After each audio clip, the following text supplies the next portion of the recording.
Рахмат. Саламатсыздарбы, урматтуу эл өкүлдөрү, урматтуу катышуучулар. Мен бул мыйзамды колдоймун, бирок менин бир сунушумда азык-түлүк коопсуздугуна баягы баарыбызга зыян тийип атат да чындыгында. Оорулар ошо азык-түлүк төрүбүздүн, биздин азык-түлүктөрдүн сапаты начардыгынан, баягы стандарттарга жооп бербегендигинен ушу оорулар көбөйүп атат да. Азык-түлүк менен ушу дары-дармекке внезапный текшерүүдү калтырышты мен сунуш кылат элем да. Эгер колдосоңуздар. Анан менин суроолорум бар. Мына азыр Айнур айым сиз айтып кеттиңиз да. Бааны кандай көзөмөлдөйсүздөр сиздер? Азыр ар бир кадамда аптека. Чындыгында биздин айтканыбыздын себеби ушу биздин элибиз дагы кечке ушу боюнча бизден суранып атат да, айтыңыздар, деңиздер депчи. Бааны же болбосо ушу дарыны кандай тартипте киргизесиздер, кандай лицензияланат, текшерилеби же текшерилбейби, ошону айтып бериңизчи кыска. Лицензия алынат, биринчиден, экинчиден дарынын өзүн каттоодон өтөт. Каттоодон өткөндөн кийин 5 жылга жарайт да каттоо. Каттоодон өткөндөн кийин ташып келүүгө уруксат берилет. Ташып келинген ар бир серия лабораториядан өтөт, текшерилет да, ар бир серия. Андан кийин сапаты текшерилет андай. Сапаты текшерилет, ооба. Баа жүгүртүү боюнча, бааны жөнгө салуу боюнча токтом бар, өкмөт токтому бар, бир 15% дарылар контролго алынган.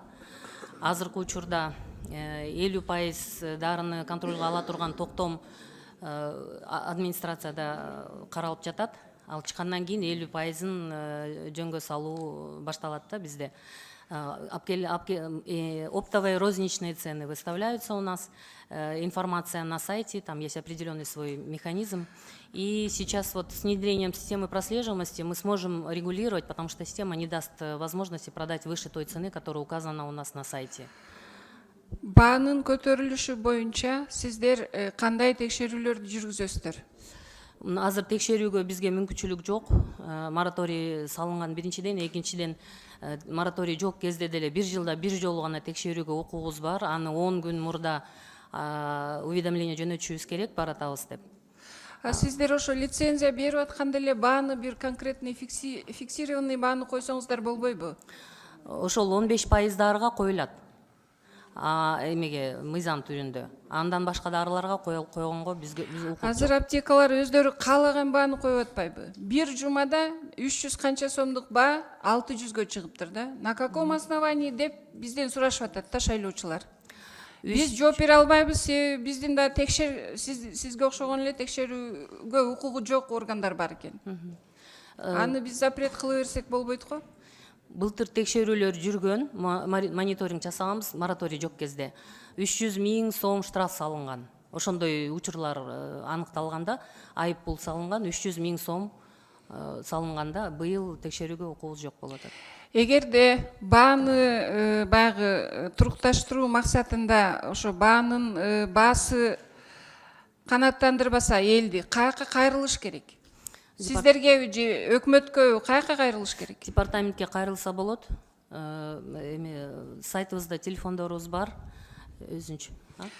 Анда сиздердин сайтыңыздар жакшы иштебейт. Внеплановый эмне үчүн анда депутаттарга кайрылып атат? Сиздер иштебейсиздер, көзөмөлгө албайсыздар. Ошон үчүн бизге кайрылып атат да.